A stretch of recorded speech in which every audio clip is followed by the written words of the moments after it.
Hello, I'm Matthew Kelly. I'm playing Mr. Bennet in Pride and Prejudice by Jane Austen this week at the Lowry Theatre. That's until Saturday on 8 performances, 3 matinees, and I'll see you there.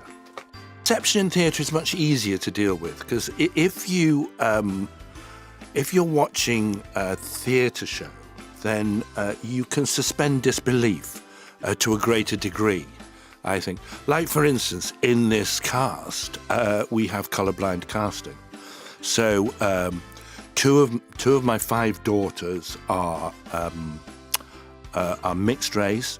One's Welsh, one's Irish, and actually I don't think, and one's Scottish. Actually, I don't think any of them are English.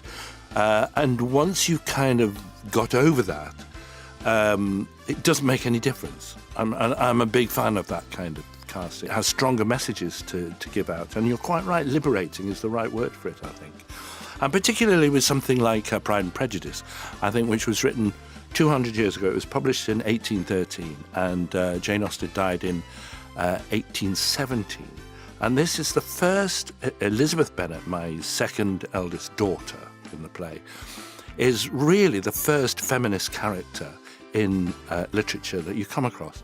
And she will not conform to society. She has her own mind. She's bright, she's intelligent, she knows what she wants in life, and she will not do what everybody thinks she should do. And she knows what's fair and what's right. It's an extraordinary book. It's funny, it's witty, it's clever, it's intelligent, it's got a fantastic story. It says a lot about the society then, and it certainly says a bit about society now.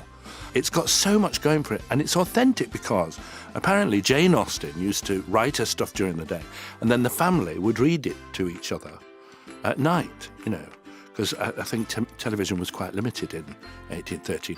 So they used to read the stuff to each other, and they go, Jane, I don't think that sounds very real.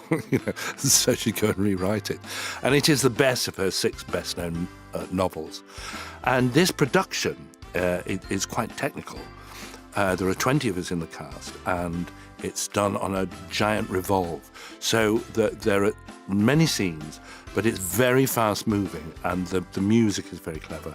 And so it whizzes through, and you wouldn't think that you'll be able to tell this fantastic story with these well-defined characters in such a short space of time.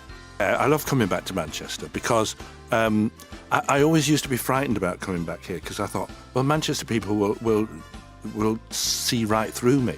They'll know all my tricks, But in fact, the reverse is true. What happens is Manchester people are very kind, and they kind of like to see their own doing well, and so they're very supportive.